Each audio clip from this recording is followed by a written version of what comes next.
शुक्लांबरधरं विष्णुं शशिवर्णं चतुर्भुजं प्रसन्नवदनं ध्यायेत् सर्वविघ्नोपशान्तये। गुरुर्ब्रह्मा गुरुर्विष्णु गुरुर्देवो महेश्वरः गुरुसाक्षात् परं ब्रह्म तस्मै श्रीगुरुवे नमः। सिन्दूरारुणविग्रहां त्रिनयनां माणिक्यमौलिस्फुरतारानायकशेखरां स्मितमुखीं आपीनुवक्षोरुहां पाणिभ्यामलपूर्णरत्नचषकं रक्तोत्पलं बिभ्रतिं सौम्यं रत्नकटस्थरक्तचरणां ध्यायेत् स्मरामंबिकाಂ। ಎಲ್ಲರಿಗೂ ನಮಸ್ಕಾರ. ನಾವು ಈ ಸಲ ಸೇರಿರೋದು ಮೀನಾಕ್ಷಿ ಕಲ್ಯಾಣ, ಮೀನಾಕ್ಷಿ ತಿರು ಕಲ್ಯಾಣ ಅದ್ರ ಬಗ್ಗೆ ತಿಳ್ಕೊಳ್ಳೋದಕ್ಕೆ. ಈ ಕಲ್ಯಾಣ ಅಂತ ಹೇಳಿದ ತಕ್ಷಣ ಯಾಕೆ ಈ ದೇವತೆಗಳಿಗೆ, ಎಲ್ಲರೂ ದೇವರು, ಈ ದೇವರ ಕಲ್ಯಾಣವನ್ನು ನಾವು ಯಾಕೆ ನೆನೆಸ್ಕೋಬೇಕು, ಯಾಕೆ ಅದನ್ನು ನಾವು ತಿಳ್ಕೋಬೇಕು ಅನ್ನೋದು ನಮಗೆ ಗೊತ್ತಾಗಬೇಕು ಫಸ್ಟು. ಹಂಗೆ ನೋಡಿದ್ರೆ ಸೀತಾ ಕಲ್ಯಾಣ ಅಂತ ಅದು ಬೇರೆ ಮಾಡ್ತಾರೆ, ರುಕ್ಮಿಣಿ ಕಲ್ಯಾಣ ಅಂತ ಹೇಳ್ತಾರೆ, ಶ್ರೀನಿವಾಸ ಕಲ್ಯಾಣ ಅಂತ ಕತೆ ಹೇಳ್ತಾರೆ.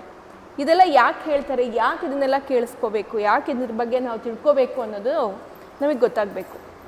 ನಾವು ಕಲ್ಯಾಣ ಅಂತ ಹೇಳಿದ ತಕ್ಷಣ ಕಲ್ಯಾಣ ಅಂದರೆ ಏನು? ಕಲ್ಯಾಣ ಅಂದರೆ ಅದು ನಾವು ಸಾಮಾನ್ಯ ಜನರು ತಿಳ್ಕೊಳ್ಳೋದೇನು ಅಂದರೆ ಪುರುಷ ಮತ್ತು ಸ್ತ್ರೀಯ ಸಮಾಗಮ ಅಂತ, ಒಂದು ಎರಡು ಫ್ಯಾಮಿಲಿ ಸೇರೋದು ಅಂತ ಹೇಳ್ತಾರೆ. ಬಟ್ ಇಲ್ಲಿ ನಮಗೆ ಗೊತ್ತಾಗಬೇಕಿರೋದು ಏನು ಅಂದರೆ ಕಲ್ಯಾಣ ಅಂತ ಹೇಳಿದ ತಕ್ಷಣ ಅದು ದೇವರ ಕಲ್ಯಾಣ ಬಗ್ಗೆ ನಾವು ಯಾಕೆ ತಿಳ್ಕೊತೀವಿ ಅಂದರೆ ಅದರಲ್ಲಿ ನಮಗೆ ಪಾಠ ಇರುತ್ತಂತೆ ಕಲಿಯೋದಕ್ಕೆ. ಆ ಪಾಠ ಏನು ಅನ್ನೋದನ್ನು ನಾವು ಕಲಿಬೇಕು. ಏನಕ್ಕೆ ಈ ಕಲ್ಯಾಣದ ಬಗ್ಗೆ ನಮಗೆ ಗೊತ್ತಾಗಬೇಕು, ಏನಕ್ಕೆ ಇದರಲ್ಲಿ ಏನು ಪಾಠ ಇದೆ ನಮಗೆ ಅಂತ ನಾವು ತಿಳ್ಕೊಳ್ಳೋದಕ್ಕೆ ಈ ಕಲ್ಯಾಣದ ಬಗ್ಗೆ ನಾವು ತಿಳ್ಕೊಳ್ಳೋದು.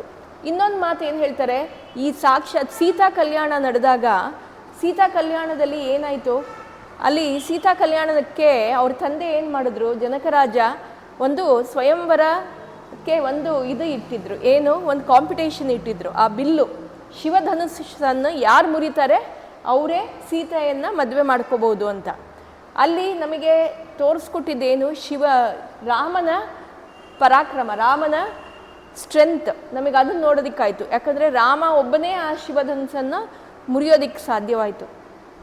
ಇದು ನಮಗಿಲ್ಲಿ ಏನು ಕಾಣುತ್ತೆ, ರಾಮನ ಪರಾಕ್ರಮ ಮತ್ತು ರಾಮನ ಏನು ಸ್ಟ್ರೆಂತ್ ಇದೆ ಅದರಿಂದ ಅವನು ಸೀತೆಯನ್ನು ಒರೆಸ್ಕೊಂಡ ಅಂತ ಗೊತ್ತಾಗುತ್ತೆ.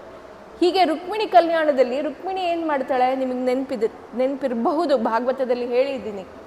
ರುಕ್ಮಿಣಿ ಒಂದು ಪತ್ರವನ್ನು ಬರೆದ್ಲಂತೆ. ಯಾರ ಕೈಯಲ್ಲಿ ಕಳಿಸಿದ್ಲು, ಒಂದು ಬ್ರಾಹ್ಮಣನ ಕೈಯಲ್ಲಿ ಪತ್ರವನ್ನು ಬರೆದ್ಲು. ಏನು, ಭುವನ ಸುಂದರ ಕೃಷ್ಣ, ನೀನೇ ನನ್ನ ಮನಸ್ಸಲ್ಲಿದೆಯಾ, ನೀನು ಬಂದು ನನ್ನನ್ನು ಮದುವೆ ಆಗಬೇಕು ಅಂತೇಳಿ ಅವಳು ಪತ್ರವನ್ನು ಬರೀತಾಳೆ.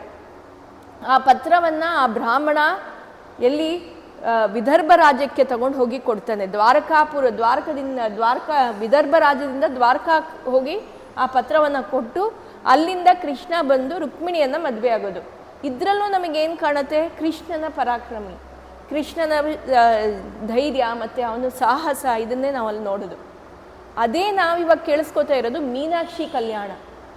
ಇಲ್ಲಿ ನಮಗೆ ತೋರಿಸ್ಕೊಡೋದು ಬೇರೆದು. ಏನು ಅಂದರೆ ಇಲ್ಲಿ ನಾವು ನೋಡೋದು ಮೀನಾಕ್ಷಿಯ ಪರಾಕ್ರಮ, ಮೀನಾಕ್ಷಿಯ ಅವಳ ಧೈರ್ಯ, ಅವಳ ಸಾಹಸ, ಅವಳ ಏನು ಮನಸ್ಥೈರ್ಯ ಏನಿತ್ತು ಅದೆಲ್ಲ ನಾವಿಲ್ಲಿ ನೋಡ್ತೀವಿ. ಅಂದರೆ ಇಲ್ಲಿ ನಮಗೆ ಎದ್ದು ಕಾಣೋದೇನು ಅಂದರೆ ಈ ಹೆಣ್ಣು, ಒಂದು ಹೆಣ್ಣಿನ ಧೈರ್ಯ ಮತ್ತು ಅವಳ ಸಾಹಸ, ಅವಳ ಪರಾಕ್ರಮ ಎಷ್ಟಿತ್ತು ಅದನ್ನು ನಾವಿಲ್ಲಿ ತಿಳ್ಕೊತೀವಿ. ಯಾಕೆ ಅಂದರೆ ಒಂದು ಹೆಣ್ಣು ಇಲ್ಲದೆ ಈ ಜಗತ್ತು ನಡೆಯೋಲ್ಲ ಅನ್ನೋದನ್ನು ಈ ಮೀನಾಕ್ಷಿ ಕಲ್ಯಾಣದಲ್ಲಿ ನಾವು ತಿಳ್ಕೊಳ್ಳೋಕ್ಕೆ ಸಾಧ್ಯವಾಗುತ್ತೆ. ಅದಲ್ಲದೆ ಈ ಮೀನಾಕ್ಷಿ ದೇವಿ ಯಾರು, ಈ ಮೀನಾಕ್ಷಿ ದೇವಿ ಇರೋದು ಎಲ್ಲಿ?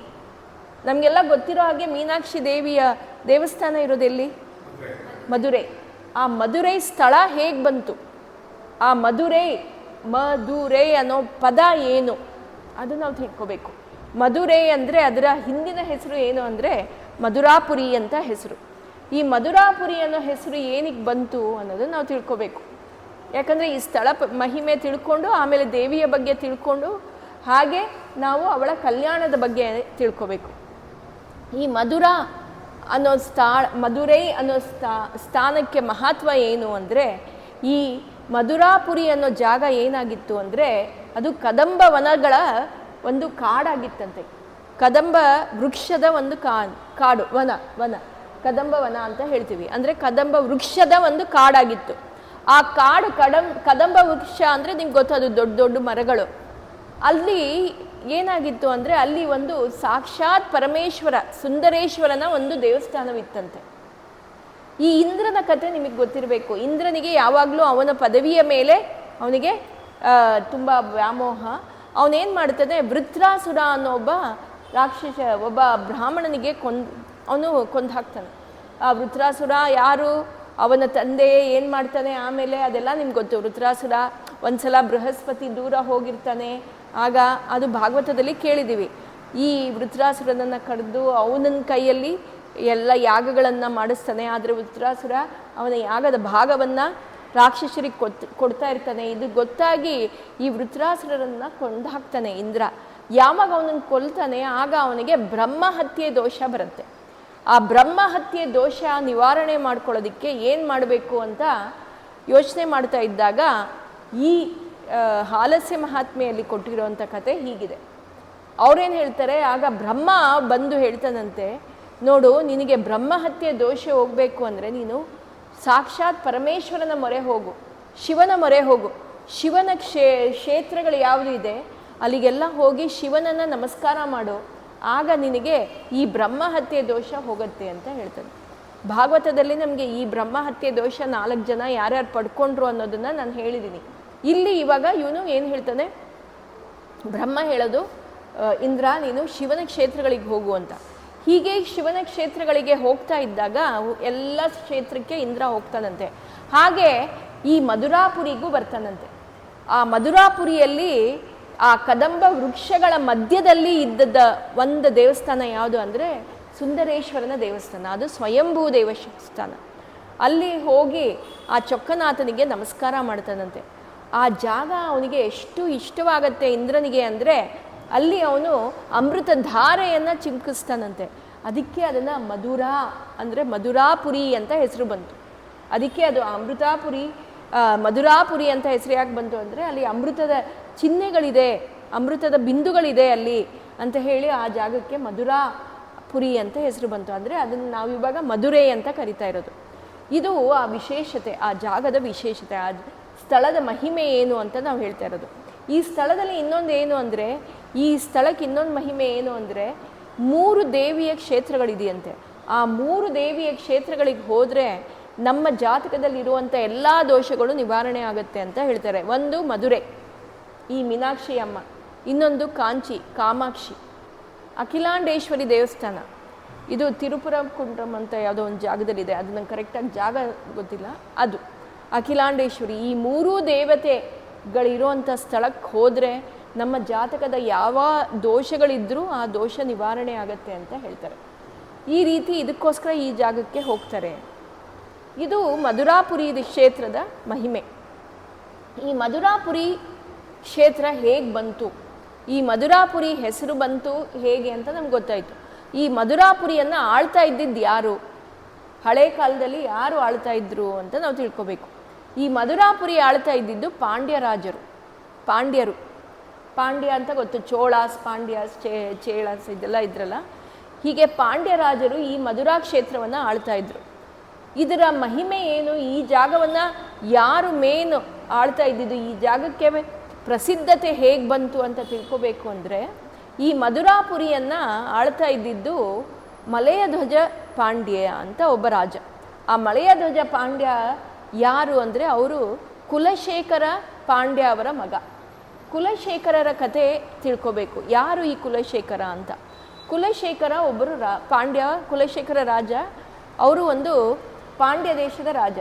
ಅವರು ಬೇರೆ ಜಾಗದಲ್ಲಿ ಕೂತ್ಕೊಂಡು ಜಗವನ್ನು ಆಳ್ತಾ ಇದ್ರಂತೆ. ಅವರ ನಾಡಿನಲ್ಲಿ ಒಬ್ಬ ಧನಂಜಯ ಅನ್ನೋ ಒಬ್ಬ ವ್ಯಾಪಾರಿ ಇದ್ದ. ಅವನು ಒಮ್ಮೆ ವ್ಯಾಪಾರ ಮಾಡೋದಕ್ಕೆ ಬೇರೆ ಸ್ಥಳಕ್ಕೆ ಹೋಗಿ ವಾಪಸ್ ಬರುವಾಗ ಈ ಮಧುರಾಪುರಿ ಕ್ಷೇತ್ರ ಏನಿದೆ ಆ ಜಾಗವನ್ನು ಅವನು ಹಿ ವಿಲ್ ಕ್ರಾಸ್ ದಟ್, ಅವನು ಅದನ್ನು ಪಾಸ್ ಮಾಡ್ಕೊಂಡು ಹೋಗ್ತಾನೆ. ಆವಾಗ ಏನಾಗಿರುತ್ತೆ, ರಾತ್ರಿ ಆಗಿರುತ್ತೆ, ಸಂಜೆ ಆಗಿರುತ್ತೆ. ಅದಕ್ಕೆ ಅವನು ಏನು ಮಾಡ್ತಾರೆ, ಆ ಮಧುರಾಪುರಿಯಲ್ಲಿ ಕೂತ್ಕೊಂಡು ವಿಶ್ರಾಂತಿಯನ್ನು ಪಡಿತಾನಂತೆ. ಆ ವಿಶ್ರಾಂತಿ ಪಡೆಯುವಾಗ ಅವನ ಮನಸ್ಸಿಗೆ ಏನೋ ಒಂಥರ ಆನಂದ ಆ ಜಾಗಕ್ಕೆ ಹೋದಾಗ. ಯಾಕಂದರೆ ಅಲ್ಲಿ ಸಾಕ್ಷಾತ್ ಇಂದ್ರದೇವರು ಬಂದು ಶಿವನಿಗೆ ನಮಸ್ಕಾರ ಮಾಡಿರೋದು ಮತ್ತು ಆ ಜಾಗದಲ್ಲಿ ಮಧುರ ಈ ಅಮೃತ ಬಿಂದುಗಳು ಅಲ್ಲಿ ಬಿದ್ದಿರೋ ಜಾಗ ಅಂತ ಹೇಳಿ ಆ ಜಾಗಕ್ಕೆ ಹೋಗಿದ ತಕ್ಷಣ ಅವನ ಮನಸ್ಸಿಗೆ ತುಂಬ ಆನಂದ ಭರಿತವಾಗತ್ತಂತೆ. ಅವನೇನು ಹೇಳ್ತಾನೆ, ಈ ಜಾಗದಲ್ಲಿ ಏನಕ್ಕೆ ಇಷ್ಟು ನಂಗೆ ಆನಂದ ಅನುಭವ ಆಗ್ತಾ ಇದೆ ಅಂತ ಹೇಳಿ ಆ ಜಾಗವನ್ನು ಒಂಚೂರು ಒಳಗಡೆ ಹೋಗಿ ನೋಡಿದಾಗ ಅಲ್ಲಿ ಶಿವನ ಒಂದು ದೇವಾಲಯ ಕಾಣುತ್ತಂತೆ ಅವನಿಗೆ. ಆ ಶಿವನ ದೇವಾಲಯ ನೋಡಿದ ತಕ್ಷಣ ಅವನಿಗೆ ತುಂಬ ಸಂತೋಷ ಆಗಿ ಮನಸ್ಸಿಗೆ ತುಂಬ ಆನಂದ ಆಗತ್ತಂತೆ. ಅವನೇನು ಮಾಡ್ತಾನೆ, ಅಲ್ಲಿಂದ ಬಂದು ಡೈರೆಕ್ಟ್ ಕುಲಶೇಖರ ಪಾಂಡ್ಯ ರಾಜನ ಹತ್ರ ಹೋಗಿ, ರಾಜರೇ, ಈ ಅರಣ್ಯ ಕ್ಷೇತ್ರ ಮಧುರಾಪುರಿ ಅನ್ನೋ ಅರಣ್ಯ ಕ್ಷೇತ್ರಕ್ಕೆ ಹೋಗಿದ್ದೆ, ಅಲ್ಲಿ ನನಗೆ ಮನಸ್ಸಿಗೆ ತುಂಬ ಆನಂದ ಉಂಟಾಯಿತು. ಅಲ್ಲಿ ಒಂದು ಶಿವನ ದೇವಸ್ಥಾನವಿದೆ, ಅದು ತುಂಬ ಪ್ರಭಾವಿತವಾಗಿದೆ, ಅದನ್ನು ನೀನು ನೋಡಬೇಕು, ಅದನ್ನು ನೀನು ಉದ್ಧಾರ ಮಾಡಬೇಕು ಅಂತ ಹೇಳ್ತಾನಂತೆ. ಆಗ ಶಿವ ಏನು ಮಾಡ್ತದೆ, ಸರಿ ಅಂತ ಆಗ ಈ ಕುಲಶೇಖರ ಆಳ್ವ ಇದು ಕೇಳಿಸ್ಕೊಂಡು ಆ ರಾತ್ರಿ ಮಲ್ಕೋತಾನಂತೆ. ಆ ರಾತ್ರಿ ಮಲ್ಕೊಂಡಾಗ ಅವನ ಕನಸಲ್ಲಿ ಸಾಕ್ಷಾತ್ ಪರಮೇಶ್ವರ ಬಂದು ಏನು ಹೇಳ್ತಾನಂತೆ ಅವನಿಗೆ, ನೋಡು, ನಾನು ನಿನ್ನ ಈ ಜಾಗ ಏನಿದೆ ಅದರ ಹತ್ತಿರದಲ್ಲಿ ಮಧುರಾಪುರಿ ಅನ್ನೋ ಕ್ಷೇತ್ರದಲ್ಲಿ ನಾನು ವಾಸವಾಗಿದ್ದೀನಿ, ನನ್ನ ಆ ಸ್ಥಳವನ್ನು ನೀನು ನೋಡಬೇಕು ಮತ್ತು ಅದನ್ನು ಉದ್ಧಾರ ಮಾಡಬೇಕು, ಅದೇ ನಿನ್ನ ಮೇನ್ ಪಟ್ಟಣವಾಗಬೇಕು. ಕುಲಶೇಖರ ರಾಜ, ನಿನ್ನ ಮೇನ್ ಪಟ್ಟಣ ಅದೇ ಆಗಬೇಕು, ನೀನು ಅಲ್ಲಿ ಹೋಗಿ ನಿನ್ನ ರಾಜ್ಯವನ್ನು ಸ್ಥಾಪನೆ ಮಾಡ್ಕೋಬೇಕು ಅಂತ ಹೇಳ್ತಾನಂತೆ. ಆಗ ಈ ರಾಜನಿಗೆ ಎಚ್ಚೆತ್ತು, ಆ ಧನಂಜಯ ಅನ್ನೋ ವ್ಯಾಪಾರಿನೂ ಬಂದು ಅದೇ ಜಾಗದ ಬಗ್ಗೆ ಹೇಳ್ದ, ಸಾಕ್ಷಾತ್ ಪರಮೇಶ್ವರನೂ ಬಂದು ನಂಗೆ ಆ ಜಾಗದ ಬಗ್ಗೆ ಹೇಳಿದ್ದಾನೆ ಅಂತ ಹೇಳಿ ಆಗ ಅವನ ಸೈನ್ಯವನ್ನು ಕರ್ಕೊಂಡು ಹೋಗಿ ಆ ಜಾಗ ಎಲ್ಲಿದೆ, ಅಲ್ಲಿ ಆ ದೇವಸ್ಥಾನ ಎಲ್ಲಿದೆ ಅಂತೆಲ್ಲ ಹುಡುಕಿಸ್ತಾನಂತೆ.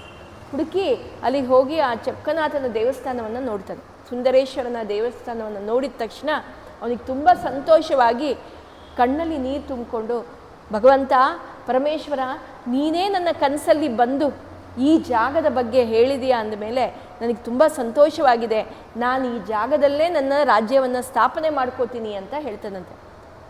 ಹೊರಗಡೆ ಬಂದು ನೋಡ್ತಾನೆ, ಇದೀ ದೇಶ ಕಾಡು ಪ್ರದೇಶ, ಇದೀ ಸ್ಥಳ ಕಾಡು, ಎಲ್ಲ ಕಡೆ ಕಾಡಿದೆ, ಹೇಗೆ ಇದನ್ನು ನಾನು ಸ್ಥಾಪನೆ ಮಾಡೋದು, ಇಲ್ಲಿ ನನ್ನ ರಾಜ್ಯವನ್ನು ಹೇಗೆ ಸ್ಥಾಪನೆ ಮಾಡೋದು ಅನ್ನೋದು ಅವನಿಗೆ ತುಂಬ ತಲೆ ಕೆಟ್ಟೋಗುತ್ತಂತೆ, ಹೇಗೆ ಮಾಡೋದು ಅಂತ. ಇಂಥ ಸಮಯದಲ್ಲಿ ಸಾಕ್ಷಾತ್ ಆ ಪರಮೇಶ್ವರನೇ ಬೇರೆ ಅವತಾರದಲ್ಲಿ ಬಂದು ಅವನಿಗೆ ಡೈರೆಕ್ಷನ್ಸ್ ಕೊಟ್ಟು, ಅವನಿಗೆ ಇನ್ಸ್ಟ್ರಕ್ಷನ್ಸ್ ಕೊಟ್ಟು ಹೇಗೆ ಆ ಜಾಗದಲ್ಲಿ ಅವನ ರಾಜ್ಯವನ್ನು ಸ್ಥಾಪನೆ ಮಾಡಬೇಕು ಅನ್ನೋದನ್ನು ಅವನಿಗೆ ಹೇಳಿ ಆ ರಾಜ್ಯವನ್ನು ಸ್ಥಾಪನೆ ಮಾಡಿಸ್ತಾನಂತೆ. ಹೀಗೆ ಸ್ಥಾಪನೆ ಆಗಿರೋ ರಾಜ್ಯನೇ ಮಧುರಾಪುರಿ ಅನ್ನೋ ರಾಜ್ಯದಲ್ಲಿ ಆ ಮಧುರೈ ಅನ್ನೋ ಜಾಗ ಆ ಕುಲಶೇಖರ ಪಾಂಡ್ಯ ರಾಜ ಯಾರಿದ್ರು ಅವರು ಶುರು ಮಾಡಿದ, ಅಲ್ಲಿ ಬಂದು ಒಂದು ರಾಜ್ಯವನ್ನು ಕಟ್ಟಿದ್ದು. ಅವರ ಮಗ ಆದವನು ಮಲಯ ಧ್ವಜ. ಆ ಮಲಯ ಧ್ವಜ ಯಾರು ಅಂತ ಗೊತ್ತಾಗಬೇಕು ಅಂದರೆ, ಮಲಯ ಧ್ವಜನ ಮಗಳೇ ಮೀನಾಕ್ಷಿ.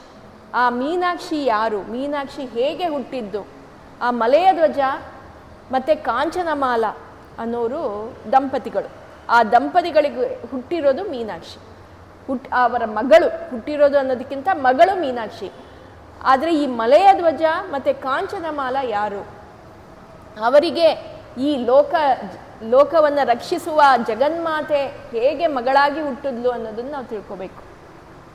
ಈ ಮಲಯ ಧ್ವಜ ಮತ್ತು ಕಾಂಚನಮಾಲ ಯಾರು ಅಂದರೆ, ಇವರ ಕತೆ ಹಿನ್ನೆಲೆ ತಿಳ್ಕೊಂಡ್ರೆ ನಮಗೆ ಈ ಮೀನಾಕ್ಷಿ ಬರುವುದಕ್ಕೆ ಕಾರಣವೇನು ಅಂತ ಗೊತ್ತಾಗತ್ತೆ. ಈಗ ಫಸ್ಟ್ ನಾವು ತಿಳ್ಕೊಂಡಿದ್ದೇನು, ಕಲ್ಯಾಣ ಅಂದರೆ ಏನು, ಕಲ್ಯಾಣದಲ್ಲಿ ಮೀನಾಕ್ಷಿ ಕಲ್ಯಾಣ ಯಾಕೆ ನಮಗೆ ತುಂಬ ಇಂಪಾರ್ಟೆಂಟ್, ಯಾಕೆ ತಿಳ್ಕೋಬೇಕು, ಯಾಕಂದರೆ ಇದರಲ್ಲಿ ಹೆಣ್ಣಿನ ಮಹತ್ವವನ್ನು ನಾವು ತಿಳ್ಕೊತೀವಿ. ಹೆಣ್ಣು ಅಂದರೆ ಶ್ರೀ. ಆ ಶ್ರೀ ಇದ್ದರೆ ನಮಗೆ ಏನೇನು ಸಿಗತ್ತೆ ಅಂದರೆ, ಶ್ರೀ ಇರುವ ಜಾಗದಲ್ಲಿ ಏನೇನಾಗತ್ತೆ. ಒಂದು ಮನೆಯಲ್ಲಿ ಒಂದು ಹೆಣ್ಣು ಮದುವೆ ಆದಾಗ, ಒಂದು ಹೆಣ್ಣು ಬಂದಾಗ, ಆ ಹೆಣ್ಣು ಅವಳೇನಾದರೂ ಭಗವಂತನ ಚಿಂತನೆಯಲ್ಲಿದ್ದರೆ ಆಗ ಆಟೋಮ್ಯಾಟಿಕಲಿ ಮನೆಯಲ್ಲಿರೋರು ಎಲ್ಲರಿಗೂ ಆ ಭಗವಂತನ ಮೇಲೆ ಭಕ್ತಿ ಬಂದೇ ಬರುತ್ತೆ. ಆ ಹೆಣ್ಣು ಆ ಹೆಣ್ಮಗಳು ಯಾರು ಮನೇಲಿ ಇರ್ತಾಳೆ ಅವಳು ದೇವರನ್ನು ನೆನೆಸ್ಕೋತೇ ಇದ್ದರೆ, ಅವಳು ಏನು ಪೂಜೆ ಮಾಡದೇ ಇದ್ದರೆ ಅವಾಗ ಮನೆಯಲ್ಲಿ ಯಾರಿಗೂ ಆ ಪೂಜೆ ಇಲ್ಲ, ಭಕ್ತಿ ಅನ್ನೋ ಭಾವ ಬರುವುದೇ ಇಲ್ಲ. ಅದು ಒಂದು ಕಾರಣ, ಹೆಣ್ಣಿನ ಮಹತ್ವ ಇಲ್ಲಿ ಬರೋದು. ಇನ್ನೊಂದು, ಆ ಹೆಣ್ಣಿನ ಸ್ಮೃತಿ ಬಗ್ಗೆ ಹೇಳ್ತಾರೆ. ಶ್ರೀ ಇದ್ದರೆ ಸ್ಮೃತಿ ನಮಗೆ ಚೆನ್ನಾಗಿರತ್ತಂತೆ. ಅಂದರೆ ಹೆಣ್ಮಗಳು ಮನೆಯಲ್ಲಿದ್ದರೆ ನಮಗೂ ಏನೇ ವಿಷಯ ನೀವು ಹೇಳಿ ಒಂದು ಹೆಣ್ಮಗುಗೆ ಅದು ಅವರ ನೆನಪಿನ ಶಕ್ತಿಯಲ್ಲಿ ತುಂಬ ಕಾಲ ಉಳಿಯುತ್ತೆ, ನಮಗೆ ಮರೆಯಲ್ಲ ಅಂತ ಹೇಳಿ ಇದೊಂದು ಹೇಳ್ತಾರೆ. ಮತ್ತು ಮೇಧ, ಬುದ್ಧಿ ಶಕ್ತಿ ಚೆನ್ನಾಗಿರುತ್ತೆ. ಮತ್ತು ಅದಲ್ಲದೆ ಅವಳಿಗೆ ಧೈರ್ಯ ಅದು ಚೆನ್ನಾಗಿರುತ್ತೆ ಅಂತ ಹೇಳಿ ಈ ಹೆಣ್ಣಿನ ಮದುವೆಯ ಕಥೆಯನ್ನು ನಾವು ಕೇಳ್ತಾ ಇರೋದು. ಅದನ್ನು ತಿಳ್ಕೊಂಡ್ವಿ. ಅದಲ್ಲದೆ ಮಧುರಾಪುರಿ ಕ್ಷೇತ್ರದ ಬಗ್ಗೆ ಹೇಗೆ ಬಂತು, ಆ ಜಾಗ ಏನು ಅದು ತಿಳ್ಕೊಂಡ್ವಿ. ಇಂದ್ರನು ಬಂದು ಅಲ್ಲಿ ಪೂಜೆ ಮಾಡಿರೋದಕ್ಕೋಸ್ಕರ ಆ ಜಾಗಕ್ಕೆ ಮಧುರಾಪುರಿ ಅನ್ನೋ ಹೆಸರು ಬಂತು ಅಂತ ತಿಳ್ಕೊಂಡ್ವಿ. ಹಾಗೆ ಈಗ ಆ ಮೀನಾಕ್ಷಿ ಅನ್ನೋಳು ಯಾರ ಮಗಳು? ನಾನೀಗ ಹೇಳಿದೆ ಆ ಜಾಗ ಮಧುರಾ ಕ್ಷೇತ್ರ ಹೇಗೆ ಅದು ಬಿಲ್ಡ್ ಆಯಿತು ಅಂದರೆ ಕುಲಶೇಖರ ರಾಜ್ಯ ಆಳ್ವ, ಅವನ ರಾಜ, ಅವನಿಗೆ ಬಂದು ದೇವರು ಹೇಳಿದ, ಸಾಕ್ಷಾತ್ ಪರಮೇಶ್ವರ ಹೇಳಿದಕ್ಕೋಸ್ಕರ ಆ ಮಧುರಾಪುರಿಯನ್ನು ಅವನು ಸೃಷ್ಟಿ ಮಾಡ್ದ. ಈಗ ಈ ಮಲೆಯ ಧ್ವಜ ಮತ್ತು ಕಾಂಚನಮಾಲ ಯಾರು? ಕಾಂಚನಮಾಲ ಬಗ್ಗೆ ಕೆಲವು ದೇವಿ ಮಹಾತ್ಮೆ ಮತ್ತು ಹಾಲಸ್ಯ ಮಹಾತ್ಮೆ ಅದರಲ್ಲೆಲ್ಲ ಏನು ಬರೆದಿದ್ದಾರೆ ಅಂದರೆ, ಕಾಂಚನಮಾಲ ಬಂದು ಹಿಂದಿನ ಜನ್ಮದಲ್ಲಿ ಅವಳು ಒಂದು ಗಂಧರ್ವ ಸ್ತ್ರೀ, ವಿದ್ಯಾವತಿ ಅನ್ನೋ ಗಂಧರ್ವ ಸ್ತ್ರೀ. ಅವಳು ಹುಟ್ಟಿದಾಗಿಂದಲೂ ಅವಳಿಗೆ ದೇವಿಯ ಮೇಲೆ ಪರಮ ಭಕ್ತಳಂತೆ. ಅವಳು ದೇವಿಯನ್ನು ಯಾವಾಗಲೂ ನೆನೆಸ್ಕೋತಾ ಇದ್ಲಂತೆ. ರಾಜೇಶ್ವರಿ, ಬಾಲ ತ್ರಿಪುರ ಸುಂದರಿ, ಲಲಿತಾಂಬಿಕಾ ಅವಳಿಗೆ ಯಾವಾಗಲೂ ನೆನೆಸ್ಕೋತಾ ಇದ್ಲಂತೆ. ಅವಳಿಗೆ ಏನಂದರೆ ಕೂತ್ರೆ ನಿಂತರೆ ಎಲ್ಲ ಸಮಯದಲ್ಲೂ ಆ ದೇವಿಯನ್ನೇ ಧ್ಯಾನ ಮಾಡ್ತಾ ಇದ್ಲು. ಅವಳ ತಂದೆ ಬಂದು ಗಂಧರ್ವ ರಾಜ, ವಿಶ್ವಾವಸು ಅನ್ನೋ ಗಂಧರ್ವ ರಾಜ. ಆ ಗಂಧರ್ವ ರಾಜನ ಹತ್ರ ಹೋಗಿ ಹೇಳ್ತಾಳಂತೆ, ತಂದೆ ನನಗೆ ಈ ದೇವಿಯ ಬಗ್ಗೆ ಇನ್ನಷ್ಟು ವಿಷಯಗಳನ್ನು ತಿಳ್ಕೋಬೇಕು, ಅದನ್ನು ನೀನು ನಂಗೆ ಹೇಳು ಅಂತ. ಆಗ ತಂದೆ ಹೇಳ್ತಾನಂತೆ, ನೋಡು ನಿನ್ನ ಮೇಲೆ ಆ ದೇವಿಯ ಕರುಣೆ ಇದೆ, ಅದಕ್ಕೋಸ್ಕರ ನಿನಗೆ ಈ ಇಂಟ್ರೆಸ್ಟ್ ಬರ್ತಾ ಇದೆ, ಇಲ್ಲ ಅಂದರೆ ಅದು ಬರಲ್ಲ, ನಿನಗೆ ನಾನು ಸಂತೋಷದಿಂದ ಹೇಳ್ತೀನಿ ಅಂತ ಆ ಜಗನ್ಮಾತೆಯ ಕಥೆಯನ್ನು ಹೇಳ್ತಾನಂತೆ. ಆವಾಗ ಆ ಕತೆ ಕೇಳಿದ ತಕ್ಷಣ ಅವಳಿಗೆ ದೇವಿಯ ಮೇಲೆ ಇನ್ನಷ್ಟು ಭಕ್ತಿ ಬಂದು ಅವಳನ್ನೇ ನೆನೆಸ್ಕೋತಾ ಇದ್ಲಂತೆ. ಹೀಗಿದ್ದಾಗ ಆ ದೇವಿ ಪ್ರತ್ಯಕ್ಷರಾಗಿ ನಿಂಗೆ ಏನು ಬೇಕು ಅಂದಾಗ, ಅಮ್ಮ ನನಗೆ ನೀನು ಮಗಳಾಗಿ ಹುಟ್ಟಬೇಕು ಅಂತ ಕೇಳ್ಕೊತಾಳೆ. ಆಗ ದೇವಿ ಸರಿ ಅಂತ ಹೇಳಿ ಅವಳು ನಿನ್ನ ಮುಂದಿನ ಜನ್ಮದಲ್ಲಿ ನಾನು ಬರ್ತೀನಿ, ನಿನ್ನ ಮಗಳಾಗಿ ಹುಟ್ಟುತ್ತೀನಿ ಅಂತ ಹೇಳ್ತಾರೆ. ಆಗ ಅವಳೇನಾಗತ್ತೆ, ಈ ವಿದ್ಯಾವತಿ ಮುಂದಿನ ಜನ್ಮದಲ್ಲಿ ಹಿಮವಾನ್ ಮತ್ತು ಮೇನಾದೇವಿ, ಹಿಮಾಲಯದಲ್ಲಿ ಹಿಮವಾನ್ ಮತ್ತು ಮೇನಾದೇವಿ ಅವರಿಗೆ ಹುಟ್ಟೋದು ಯಾರು? ಸತಿ ಗೊತ್ತಲ್ವಾ? ಸತಿ ಶಿವನನ್ನು ಮದುವೆ ಆಗಿ ಸತಿ ತನ್ನ ದೇಹವನ್ನು ದಹನ ಮಾಡ್ಕೊಳ್ಳೋದು, ಅಗ್ನಿಗೆ ಸಮರ್ಪಣೆ ಮಾಡ್ಕೊಳ್ಳೋದು. ಹೀಗೆ ಹಿಮವಾನ್ ಮತ್ತು ಮೇನಾವತಿಗೆ ಹುಟ್ಟೋ ಮಗಳೇ ಪರಮೇಶ್ವರಿ, ಅವಳು ಸತಿ. ಈ ಹಿಮವಾನ್ ಮತ್ತು ಮೇನಾದೇವಿ ಏನು ಮಾಡ್ತಾರೆ, ಒಮ್ಮೆ ಪೂಜೆಯನ್ನು ಮಾಡ್ತಾ ಇರ್ತಾರೆ. ಅವ್ರು ಪೂಜೆ ಮಾಡ್ತಾ ಇದ್ದಾಗ ಅವರು ಎಷ್ಟು ಪೂಜೆಯಲ್ಲಿ ಮಗ್ನರಾಗಿರ್ತಾರೆ ಅಂದರೆ ಅವರಿಗೆ ಸುತ್ತಮುತ್ತ ಏನು ನಡೀತಾ ಇದೆ ಅನ್ನೋದು ಗೊತ್ತಾಗಲ್ವಂತೆ. ಆಗ ಒಮ್ಮೆ ಅಲ್ಲಿ ದೂರ್ವಾಸ ಮುನಿಯರು ಬರ್ತಾರಂತೆ. ಆ ದೂರ್ವಾಸ ಮುನಿಯರು ಬಂದಾಗ ಈ ಹಿಮವಾನ್ ಮತ್ತು ಮೇನಾದೇವಿ ಪೂಜೆ ಮಾಡ್ತಾ ಇರ್ತಾರೆ, ದೂರ್ವಾಸರನ್ನು ಗಮನಿಸಲ್ಲ. ಅದಕ್ಕೆ ದೂರ್ವಾಸರಿಗೆ ಗೊತ್ತಿದೆ, ನಿಮಗೆ ಅವರಿಗೆ ಕೋಪ, ಅವರು ಕ್ರೋಧದಲ್ಲೇ ಇರ್ತಾರೆ ಯಾವಾಗಲೂ, ಮತ್ತು ಶಾಪಗ್ರಸ್ತರು, ಎಲ್ಲರನ್ನ ಶಾಪ ಕೊಡೋರು ಅವರು. ಇವರಿಗೆ ದೂರ್ವಾಸರಿಗೆ ನಾನು ಬಂದಿದ್ದೀನಿ ಆದರೂ ನನ್ನನ್ನು ಗಮನಿಸಿಲ್ಲ ಈ ದಂಪತಿಗಳು ಅಂತ ಹೇಳಿ, ನೀವು ಮನುಷ್ಯ ಜನ್ಮವನ್ನು ಪಡಿಬೇಕು ಅಂತ ಶಾಪ ಕೊಡ್ತಾರಂತೆ. ಆಗ ಈ ಹಿಮವಾನ್ ಮತ್ತು ಮೇನಾದೇವಿಗೆ ಬಂದು ದುರ್ವಾಸರಿಗೆ ಹೇಳ್ತಾರೆ, ನೋಡಿ ನಾವು ಬೇಕಂತ ಇದನ್ನು ಮಾಡಿಲ್ಲ, ನಾವು ಪೂಜೆಯಲ್ಲಿ ಮಗ್ನರಾಗಿದ್ವಿ, ನೀವು ಬಂದಿದ್ದು ನಾವು ಗಮನಿಸಲಿಲ್ಲ, ದಯವಿಟ್ಟು ನಮ್ಮನ್ನು ಕ್ಷಮಿಸಬೇಕು, ನೀವು ಕೊಟ್ಟಿರೋ ಶಾಪವನ್ನು ಹಿಂದಿರುಗಿಸ್ಕೋಬೇಕು ಅಂತ ಹೇಳಿ. ಆಗ ದೂರ್ವಾಸರು ಹೇಳ್ತಾರೆ, ನನ್ನ ಬಾಯಿಂದ ಒಮ್ಮೆ ಬಂದಿದ್ದನ್ನು ನಾನು ಹಿಂದೆ ತಗೊಳಕ್ಕಾಗಲ್ಲ, ನೀವೇನು ಮಾಡಿ ಇಲ್ಲಿಂದ ಅಗಸ್ತ್ಯ ಋಷಿರ ಹತ್ರ ಹೋಗಿ ಅಗಸ್ತ್ಯರಿಗೆ ಕೇಳಿ ಇದಕ್ಕೆ ಏನು ಶಾಪ ವಿಮೋಚನೆ ಅಂತ. ಆಗ ಹಿಮವಾನ್ ಮತ್ತು ಮೇನಾದೇವಿ, ಅಗಸ್ತ್ಯರು ದಕ್ಷಿಣ ದಿಕ್ಕಿನಲ್ಲಿ ಇರ್ತಾರೆ, ಅವರು ನಾರ್ತಲ್ಲಿ ಇರ್ತಾರೆ, ಉತ್ತರ ದಿಕ್ಕಲ್ಲಿ, ಅಲ್ಲಿಂದ ಇಲ್ಲಿಗೆ ಬರ್ತಾರಂತೆ. ಬಂದುಬಿಟ್ಟು ಕೇಳ್ತಾರಂತೆ, ಏನಕ್ಕೆ ಅಗಸ್ತ್ಯರೇ ನಮಗೆ ಈ ರೀತಿ ಶಾಪ ಆಯಿತು ಅಂತ. ಅಗಸ್ತ್ಯರು ದೂರದೃಷ್ಟಿಯಲ್ಲಿ ನೋಡಿ ಹೇಳ್ತಾರೆ, ಆ ಸಾಕ್ಷಾತ್ ಪರಮೇಶ್ವರಿಯ ಅನುಗ್ರಹ ನಿಮ್ಮಲ್ಲಿದೆ, ಅದಕ್ಕೆ ನಿಮಗೆ ಈ ರೀತಿ ಆಗಿದೆ ಅಂತ. ಏನು ಅನುಗ್ರಹ ಅಂತ ಕೇಳಿದಾಗ, ಆಗ ನಿಮಗೆ ಆ ಪರಮೇಶ್ವರಿಯೇ ಮಗಳಾಗಿ ಹುಟ್ಟಿ ಬರಬೇಕು ಅಂತಲೇ ನಿಮಗೆ ಮತ್ತೆ ನಿಮ್ಮ ನಿನ್ನಲ್ಲೇ ಹುಟ್ಟಿ ಬರಬೇಕು ಅಂತ ಆಸೆ ಇರೋದ್ರಿಂದನೇ ನಿಮಗೆ ಈ ರೀತಿ ಶಾಪ ಸಿಕ್ಕಿರೋದು ಅಂತ ಹೇಳ್ತಾರೆ. ಆಗ ಆಯಿತು ಅಂತ ಹೇಳಿ ಇವರು ಅದನ್ನು ಸ್ವೀಕರಿಸಿ ಬರ್ತಾರೆ. ಆಗ ಮುಂದಿನ ಜನ್ಮದಲ್ಲಿ ಆ ಯಾರು ನಾನು ಮಲೆಯ ಧ್ವಜ ಮತ್ತು ಕಾಂಚನಮಾಲ ಅಂತ ಹೇಳಿದೆ, ಅವರಿಬ್ಬರೇ ಹಿಮವಂತ ರಾಜ ಮತ್ತು ಮೀನಾದೇವಿ ಅವರೇ ಈ ಜನ್ಮವನ್ನು ಪಡ್ಕೊಂಡಿರ್ತಾರೆ. ಅವರ ಮಗಳೇ ಬರೋದು ಮೀನಾಕ್ಷಿ. ಈ ಮಲೆಯ ಧ್ವಜ ರಾಜ ಏನು ಮಾಡ್ತಾನೆ, ಆ ಮಧುರಾಪುರಿಯಲ್ಲಿ ರಾಜ್ಯವನ್ನು ಆಳ್ತಾ ಇರ್ತಾನೆ. ಅವನ ರಾಜ್ಯ ಎಷ್ಟು ಚೆನ್ನಾಗಿ ನೋಡ್ಕೋತಾ ಇರ್ತಾನೆ ಅಂದರೆ, ಯಾರ ಮನೇಲೂ ಏನೂ ತೊಂದರೆ ಇರಲ್ಲ, ಯಾರಿಗೂ ಯಾವ ರೀತಿಯ ಕೊರತೆ ಇರಲ್ಲ, ಎಲ್ಲರಿಗೂ ಹಣಕಾಸು ಎಲ್ಲ ಚೆನ್ನಾಗಿ ಸಿಗ್ತಾ ಇರತ್ತೆ, ಎಲ್ಲರೂ ಸಂತೋಷದಿಂದ ಇರ್ತಾರಂತೆ.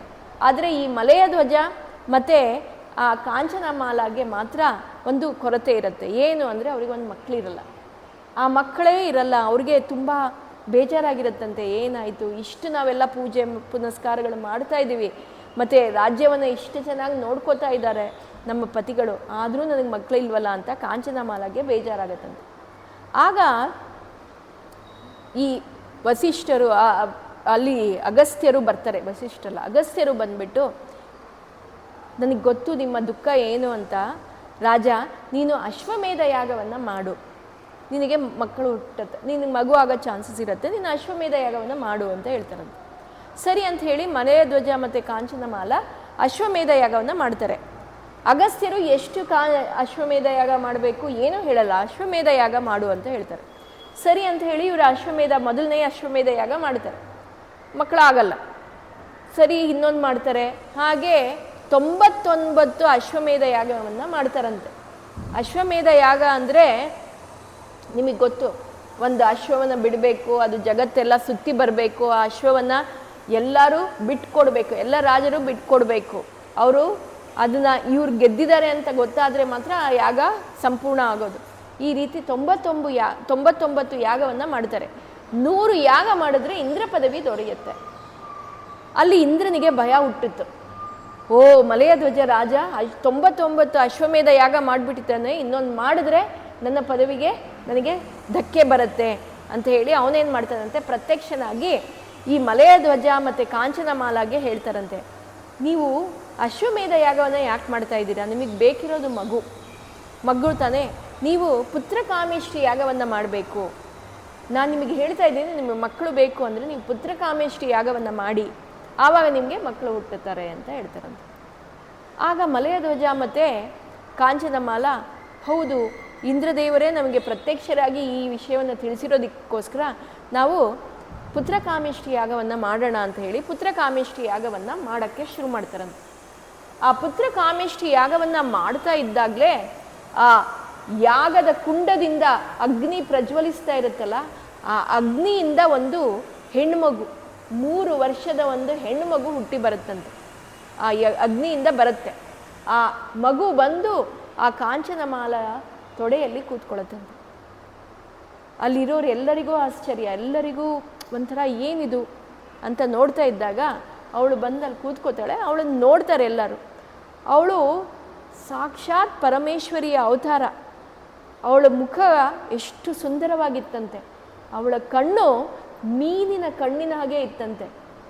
ಆದರೆ ಅವಳ ಮೈಯಲ್ಲಿ ಒಂದು ಭಿನ್ನತೆ ಇತ್ತು.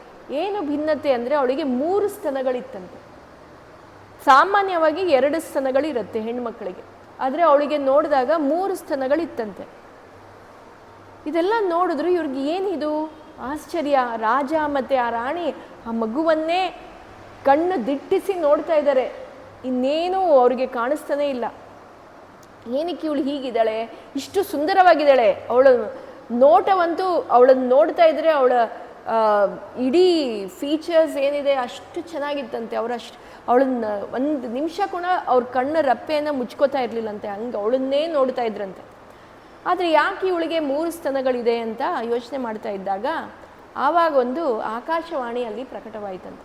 ಆವಾಗ ಆಕಾಶವಾಣಿ ಏನು ಹೇಳ್ತು, ಮಲೆಯ ಧ್ವಜ ರಾಜ ನೀನೇನು ಚಿಂತಿಸಬೇಡ, ಈ ಹೆಣ್ಣು ಯಾರು ಬಂದಿದ್ದಾಳೆ, ಇವಳು ಲೋಕಮಾತೆ, ಜಗನ್ಮಾತೆ, ಇವಳೇ ಬಂದಿರೋದು, ಇವಳು ನಿನ್ನನ್ನು ರಕ್ಷಣೆ ಮಾಡೋದಕ್ಕೆ ಬಂದಿರೋದು. ಇನ್ನೊಂದು ಮಲೆಯ ಧ್ವಜನಿಗೆ ಕೊರತೆ ಏನಾಯಿತು ಅಂದರೆ, ನಾನು ಬೇಡಿದ್ದು ಒಂದು ಪುತ್ರನನ್ನು, ಅಂದರೆ ನಾನು ಆದಮೇಲೆ ನನ್ನ ರಾಜ್ಯವನ್ನು ನೋಡ್ಕೋಬೇಕಿರೋದು ಒಂದು ಪುತ್ರ, ಆದರೆ ಇಲ್ಲಿ ಬಂದಿರೋದು ಒಂದು ಹೆಣ್ಮಗು ಅಂತ ಅವನಿಗೆ ಆ ಮನಸ್ಸಲ್ಲಿ ಆ ಕೊರತೆ ಇತ್ತಂತೆ. ಆವಾಗ ಆ ಆಕಾಶವಾಣಿ ಆ ಕೊರತೆಯನ್ನು ನಿವಾರಿಸಿತು. ನೀನು ನಿನ್ನ ಮನಸ್ಸಲ್ಲಿ ಏನು ಚಿಂತನೆ ಮಾಡ್ತಾ ಇದೆಯಾ ನನಗೆ ಗೊತ್ತು, ನಿನಗೆ ಒಂದು ಗಂಡು ಮಗು ಇಲ್ಲ ಅಂತ ನೀನು ಯೋಚನೆ ಮಾಡಬೇಡ. ಈ ಹೆಣ್ಣು ಮಗುಗೆ ಆ ಗಂಡು ಮಗುವನ್ನು ಹೇಗೆ ನೀನು ಬೆಳೆಸ್ತೀಯ ಅದೇ ರೀತಿ ಎಲ್ಲ ವಿದ್ಯೆಗಳನ್ನು ಕಳಿಸು, ಎಲ್ಲ ವೇದಾಂಗಗಳನ್ನು ಕಲಿಸು. ಅವಳು ಎಲ್ಲದರಲ್ಲೂ ಪುನೀತಳಾಗ್ತಾಳೆ ಮತ್ತು ಅವಳೇ ನಿನ್ನ ರಾಜ್ಯವನ್ನು ಕಾಯ್ತಾಳೆ ಅಂತ ಹೇಳ್ತಾನೆ. ಮತ್ತು ಇವಳಿಗೆ 3 ಸ್ತನಗಳಿದೆ. ಒಂದು ಎಕ್ಸ್ಟ್ರಾ ಸ್ತನ ಏನಿದೆ, ಅವಳು ಮದುವೆ ಆಗುವ ಆ ಗಂಡು ಯಾರಿದ್ದಾರೆ ಅವರು ಹೆಣ್ಣಿನ ಮುಂದೆ ಯಾವಾಗ ಬರ್ತಾರೆ ಆಗ ಆ ಸ್ತನ ಅದಾಗದೆ ಹೊಟ್ಟೋಗುತ್ತೆ ಅಂತ ಹೇಳ್ತಾರಂತೆ. ಇದನ್ನು ಕೇಳಿಸ್ಕೊಂಡು ಮಲಯಧ್ವಜನಿಗೆ ತುಂಬ ಸಂತೋಷವಾಗಿ ಆ ಪರಮೇಶ್ವರಿ ಆ ದೇವಿಯನ್ನು ನಮಸ್ಕಾರ ಮಾಡಿ ಅವಳನ್ನು ಬೆಳೆಸೋಕ್ಕೆ ಶುರು ಮಾಡ್ತಾರೆ. ಹೇಗೆ ಬೆಳೆಸ್ತಾರೆ ಅಂತ, ಏನೇನು ವಿದ್ಯೆಗಳನ್ನು ಕಳಿಸ್ತಾರೆ ಮತ್ತು ಹೇಗೆ ಅವಳನ್ನು ನೋಡ್ಕೋತಾರೆ ಅನ್ನೋದನ್ನು ನಾವು ಮುಂದಿನ ವಾರದಲ್ಲಿ ಕೇಳಿಸ್ಕೊಳ್ಳೋಣ. ಈ ಚೈತ್ರ ಮಾಸದಲ್ಲಿ ಮೀನಾಕ್ಷಿ ಕಲ್ಯಾಣ ನಡೆಯುತ್ತೆ. ಎಲ್ಲಿ ಅಂದರೆ ಮಧುರೆಯಲ್ಲಿ. ಅಲ್ಲಿ ಅದು ಆಲ್ಮೋಸ್ಟ್ 1 ತಿಂಗಳ ಫೆಸ್ಟಿವಲ್ ಅದು. ಅಂದರೆ ನಮ್ಮ ಚೈತ್ರ ಮಾಸ ಬೇರೆ, ನಿಮ್ಮ ತಮಿಳ್ ಕ್ಯಾಲೆಂಡರಲ್ಲಿ ಬೇರೆ ಬರುತ್ತೆ.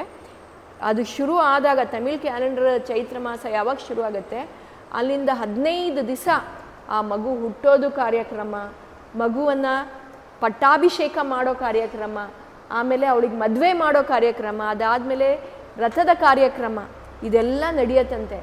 ಎಲ್ಲರೂ ಆ ಮಧುರೆಯಲ್ಲಿ ಮಧುರಾಪುರಿ ಕ್ಷೇತ್ರಕ್ಕೆ ಬರೋದು ಈ ಸಮಯದಲ್ಲಿ ಅಲ್ಲಿ ನಿಮ್ಮ ಕಾಲಿಡಕ್ಕೆ ಜಾಗ ಇರಲ್ವಂತೆ. ಅಷ್ಟು ಸುಂದರವಾಗಿರುತ್ತೆ ಮತ್ತು ಅಷ್ಟು ಮನೋಹರವಾಗಿರುತ್ತಂತೆ. ಯಾಕಂದರೆ ಆ ಸಮಯದಲ್ಲಿ ಎಲ್ಲ ದೇವತೆಗಳು ಅಲ್ಲಿ ಬಂದಿರ್ತಾರಂತೆ. ಯಾಕಂದರೆ ಅವರಿಗೆ ಆ ಮೀನಾಕ್ಷಿ ಕಲ್ಯಾಣವನ್ನು ನೋಡಬೇಕು ಅಂತ ಅವರಿಗೆ ಹಂಬಲಿಸ್ಕೊಂಡು ಅಲ್ಲಿಗೆ ಬರ್ತಾರಂತೆ. ಅದು ಆ ಸ್ಥಳದ ಮಹಿಮೆ. ಆ ಕಥೆಯನ್ನು ನಾವು ಈ ಚೈತ್ರ ಮಾಸದಲ್ಲಿ ಕೇಳಿಸ್ಕೊತಾ ಇದ್ದೀವಿ. ಯಾಕಂದರೆ ನಮಗೂ ಆ ಮೀನಾಕ್ಷಿ ಕಲ್ಯಾಣದ ಪ್ರಭಾವ ಬೀರಲಿ, ನಮ್ಮಲ್ಲೂ ಆ ಮನಸ್ಸಿಗೆ ಆ ಸಂತೋಷವಾಗಲಿ. ಇನ್ನೊಂದು ವಿಷಯ ಏನಂದರೆ, ಕೆಲವರು ಈ ಕಥೆಯೆಲ್ಲ ಹೇಳುವಾಗ ವ್ಯಾಸರಿಗೆ ಯಾರೋ ಕೇಳಿದ್ರಂತೆ, ನೀವು ಜನರೆಲ್ಲ ಯಾರು ಸೀತಾ ಕಲ್ಯಾಣವನ್ನು ಆ ಸಮಯದಲ್ಲಿ ಇದ್ದು ಅವ್ರು ನೋಡಿದ್ದಾರೆ ಅವ್ರಿಗೆ ಮಾತ್ರ ಪುಣ್ಯ ಅಂತ ಹೇಳ್ತೀರಾ, ಮತ್ತು ರುಕ್ಮಿಣಿ ಕಲ್ಯಾಣ ಅಲ್ಲಿದ್ದವ್ರು ಯಾರು ನೋಡಿದ್ದಾರೆ ಅವ್ರಿಗೆ ಪುಣ್ಯ, ಮೀನಾಕ್ಷಿ ಕಲ್ಯಾಣ ಅಲ್ಲಿದ್ದವ್ರು ಯಾರು ನೋಡಿದ್ದಾರೆ ಅವ್ರಿಗೆ ಪುಣ್ಯ, ಬೇರೆ ಜನರಿಗೆ ಹೇಗೆ ಪುಣ್ಯ ಬರಬೇಕು ಇದರಿಂದ ಅಂತ ಕೇಳಿದಾಗ ವ್ಯಾಸರು ಹೇಳ್ತಾರಂತೆ, ಈ ಮೀನಾಕ್ಷಿ ಕಲ್ಯಾಣವಾಗಲಿ, ಶ್ರೀನಿವಾಸ ಕಲ್ಯಾಣವಾಗಲಿ, ಇಲ್ಲ ರುಕ್ಮಿಣಿ ಕಲ್ಯಾಣವಾಗಲಿ, ಸೀತಾ ಕಲ್ಯಾಣವಾಗಲಿ, ಅದನ್ನು ಯಾರು ಕೇಳಿಸ್ಕೋತಾರೆ, ಯಾರು ಅದನ್ನು ಸ್ಮರಿಸ್ತಾರೆ, ಅವರಿಗೆ ಆ ಜಾಗದಲ್ಲಿ ಇದ್ದಷ್ಟು ಮಹಿಮೆ ಮತ್ತು ಅದರ ಪ್ರಭಾವ, ಅದರ ಏನು ಪುಣ್ಯ ಇದೆ ಅದೆಲ್ಲ ಅವ್ರಿಗೆ ದೊರಕತ್ತೆ ಅಂತ ಹೇಳಿ ವ್ಯಾಸರು ಹೇಳಿರೋದಂತೆ. ಅದಕ್ಕೋಸ್ಕರ ಪ್ರತಿ ಕ್ಷೇತ್ರದಲ್ಲೂ ಪ್ರತಿ ಮನೆಯಲ್ಲೂ ಒಂದು ಮದುವೆ ನಡೀತಾ ಇದೆ ಅಂದಾಗ ಶ್ರೀನಿವಾಸ ಕಲ್ಯಾಣ ಇಲ್ಲ ಸೀತಾ ಕಲ್ಯಾಣ ಈ ಕಥೆಯನ್ನು ಹೇಳಿಸ್ತಾರೆ. ಯಾಕೆ ಅಂದರೆ ಆ ಕಲ್ಯಾಣದ ವಿಷಯ ಏನು ನಡೀತಾ ಇದೆ ಅದು ಸಾಂಗೋಪಾಂಗವಾಗಿ ನಡೀಲಿ ಅಂತ ಹೇಳಿ ಈ ಕಲ್ಯಾಣದ ಕಥೆಯನ್ನು ಹೇಳಿಸ್ತಾರೆ. ಈ ಯಾವುದೇ ದೇವತೆಯ ಕಲ್ಯಾಣದ ಕಥೆಯನ್ನು ಕೇಳಿಸ್ಕೊಂಡ್ರೆ ನಾವು ಆ ಜಾಗಕ್ಕೆ ಆ ಸಮಯಕ್ಕೆ ಹೋಗಿ ಅಲ್ಲಿ ನಾವು ಆ ಕಲ್ಯಾಣವನ್ನು ನೋಡಿ ಅದರ ಅನುಭವವನ್ನು ಪಡ್ಕೊಂಡಷ್ಟು ಪುಣ್ಯ ನಮಗೆ ಸಿಗತ್ತಂತೆ. ಅದಕ್ಕೋಸ್ಕರ ಈ ಮೀನಾಕ್ಷಿ ಕಲ್ಯಾಣ ಆಗಲಿ ಯಾವುದೇ ದೇವರ ಕಲ್ಯಾಣವಾಗಲಿ ಈ ಕಥೆಯನ್ನು ನಾವು ಕೇಳಿಸ್ಕೋಬೇಕು ಅಂತ ಹೇಳೋದು. ಅದಕ್ಕೋಸ್ಕರ ನಾನು ಈ ಚೈತ್ರ ಮಾಸದಲ್ಲಿ ಈ ಮೀನಾಕ್ಷಿ ಸುಂದರೇಶ ತಿರುಕಲ್ಯಾಣದ ಬಗ್ಗೆ ನಾವು ತಿಳ್ಕೋಬೇಕು ಅಂತ ಹೇಳಿ ಈ ಕಥೆಯನ್ನು ನಾವು ಇಲ್ಲಿ ಕೇಳಿಸ್ಕೋಬೇಕು. ಮುಂದಿನ ವಾರದಲ್ಲಿ ಮೀನಾಕ್ಷಿ ಬೆಳೆಯೋದು ಮತ್ತು ಮೀನಾಕ್ಷಿ ಏನು ಮಾಡ್ತಾಳೆ ಅನ್ನುವ ಕಥೆಯನ್ನು ನಾವು ತಿಳ್ಕೊಳ್ಳೋಣ. ಹಾಂ, ಮಧುರೈ, ಕಂಚಿ, ಅಖಿಲಾಂಡೇಶ್ವರಿ, ತ್ರಿಪುರಂ ಕುಂಡೈ ಅಂತ ಏನೋ ಬರುತ್ತೆ ಆ ಜಾಗದಲ್ಲಿ ಅಖಿಲಾಂಡೇಶ್ವರಿ ದೇವಿ. ಈ 3 ಜಾಗಕ್ಕೆ ಹೋದರೆ ಜಾತಕದ ಯಾವುದೇ ದೋಷಗಳಿದ್ರೂ ಅದೆಲ್ಲ ನಿವಾರಣೆ ಆಗತ್ತಂತೆ ಅಂತ ಹೇಳ್ತಾರೆ. ಈ ಮೀನಾಕ್ಷಿ ಅಮ್ಮನ ದೇವಸ್ಥಾನದಲ್ಲಿ ಮತ್ತು ಕಂಚಿಯಲ್ಲಿ ಕಾಮಾಕ್ಷಿಯನ್ನು ನಮಸ್ಕಾರ ಮಾಡಿದಾಗ, ಅಖಿಲಾಂಡೇಶ್ವರಿಯನ್ನು ನಮಸ್ಕಾರ ಮಾಡಿದಾಗ ನಮ್ಮ ಜಾತಕದ ಯಾವ ರೀತಿಯ ದೋಷಗಳಿದ್ರೂ ಅದು ನಿವಾರಣೆ ಆಗತ್ತೆ ಅಂತ ಹೇಳ್ತಾರೆ. ಹಾಂ, ಹರೇ ಹರೇ ಮೇ ಹರ ಪಾತಕಾನಿ ಹರೇ ಹರೇ ಮೇ